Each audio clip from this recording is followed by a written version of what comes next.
Log entry, March 3rd, 3:12 a.m. I've worked the night shift at Pier 14 for 12 years. You get used to the quiet. Usually, the only thing I have to worry about is a stray cat tripping a motion sensor or a drunk sailor trying to find his bunk. But tonight, the quiet feels different. It's heavy. The fog rolled in around midnight, thick as wool. I can barely see the edge of my own flashlight beam. Usually, the city across the bay is a wall of lights. Tonight, it's just black. No sirens, no planes, just nothing. I tried calling dispatch 10 minutes ago. No answer, just a weird rhythmic pulsing on the line, like a heartbeat made of static. I was checking the CCTV on monitor 4. It's the one that faces the deep water slip. A freighter appeared out of the fog, the SS Aurora. She wasn't under power. No navigation lights, no deckhands. She's just drifting. She hit the buffer pylons at 3:24, not a hard crash, just a slow, agonizing grind of steel on wood. I waited for someone to lean over the railing and shout. I waited for a whistle. Nothing. I'm looking at the monitor right now. The gangway door is hanging open. It's swinging in the wind.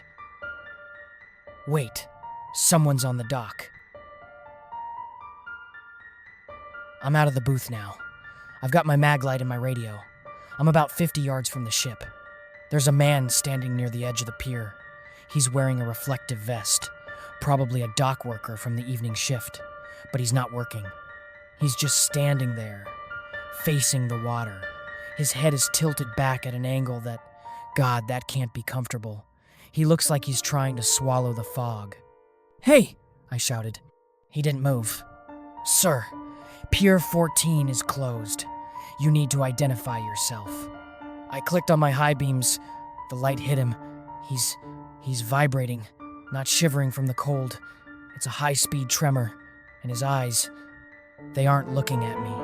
They are rolled so far back you can only see the white. And then I heard it, coming from inside the ship. A sound like 1,000 dry leaves being crushed. Scritch, scritch, scritch.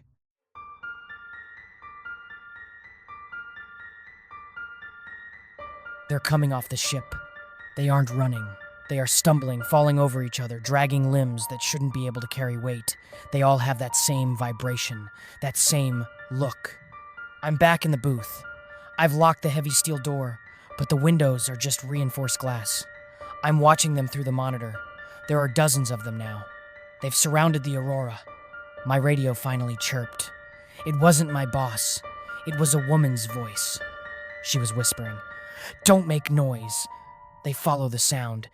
If you can hear the humming, it's already too late. The humming, I can hear it now. It's coming from the fog. It's low, deep, like a choir with no voices.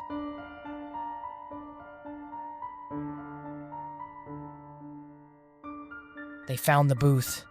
There's one of them standing right outside the glass. It's the guy in the reflective vest. He's leaning his forehead against the window. He's not trying to break in. He's just waiting. More are coming out of the fog. I can see their silhouettes, hundreds of them. They're filling the parking lot. My name is Mark. If anyone finds this recorder, don't come to Pier 14. Don't look for the ships. The glass is starting to crack, not because they're hitting it, but because the vibration, the humming, it's getting louder. I'm turning off the lights now. Maybe if it's dark, they'll think I'm part of the quiet. God, please, stay quiet.